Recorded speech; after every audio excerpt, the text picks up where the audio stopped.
Seguindo com o nosso vídeo 2 de capnografia no APH.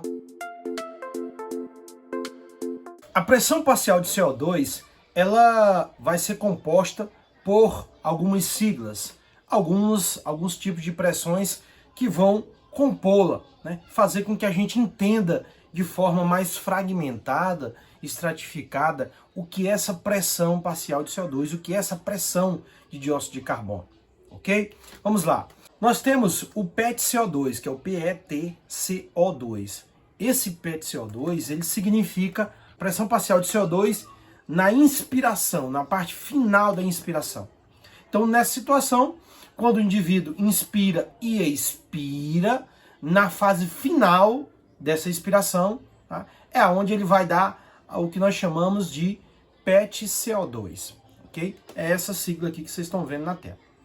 Já quando nós temos uma pressão parcial alveolar de CO2, eu estou falando daquela pressão que fica dentro do alvéolo. Tá? Então, essa pressão parcial de CO2 alveolar, ela é simbolizada pelo PA maiúsculo CO2. Já a pressão parcial de CO2 com o A minúsculo, nós estamos nos referindo à pressão arterial de CO2. O que denota pela proximidade, né, e pela a distribuição desses gases, as fórmulas elas terminam igualando a PaCO2 com A maiúsculo igual a PaCO2 com A minúsculo, o que fazem as mesmas serem praticamente iguais, tá? Porém, em termos ventilatórios, essas duas pressões parciais de CO2, tanto a alveolar quanto a arterial, elas são um pouco maiores, em torno de 3 a 5 milímetros, além da expiratória final, que é a PET-CO2. Tá? Então são conceitos básicos que nós precisamos entender. Outra questão importante é saber a divisão do espaço morto. O que é o espaço morto ventilatório e respiratório? São aquelas áreas que não fazem troca gasosa, não fazem o que nós chamamos de hematose, que é a troca dos gases de oxigênio por gás carbônico e vice-versa. Tá? Então nós vamos ter a divisão de espaço morto anatômico, que são aquelas áreas condutivas, né? Que vai desde traqueia, brônquios, bronquíolos, onde não tem face alveolar de troca gasosa.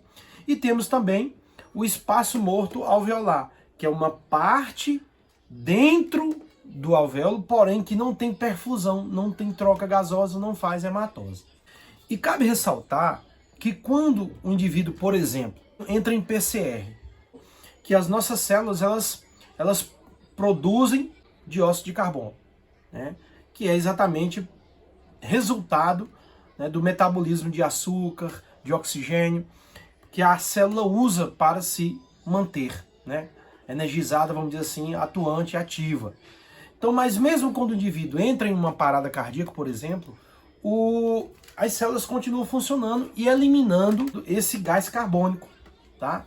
E isso chama a atenção porque começa a haver um aumento, né, um aumento nessa concentração de CO2 na corrente sanguínea, só que o sangue não está circulando, né? Então isso promove o que a gente chama de hipercapnia, tá? Lembrando aí, gente, que para se avaliar essa capnografia, né, é interessante a gente fazer uma divisão aqui, tá? Nos meios de avaliação de capnografia, nós vamos ter a capnografia aspirativa e a não aspirativa.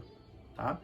A aspirativa, que nós chamamos de slide stream, ela tem uma sonda que fica aspirando continuamente esse gás, esse ar que sai do paciente, e ali ele vai fazendo a leitura. Já a não aspirativa, ela já tem um sensor, tá? com avaliação ali de infravermelho de gases, onde ela já vai dando um resultado direto. Tá? Então são duas modalidades.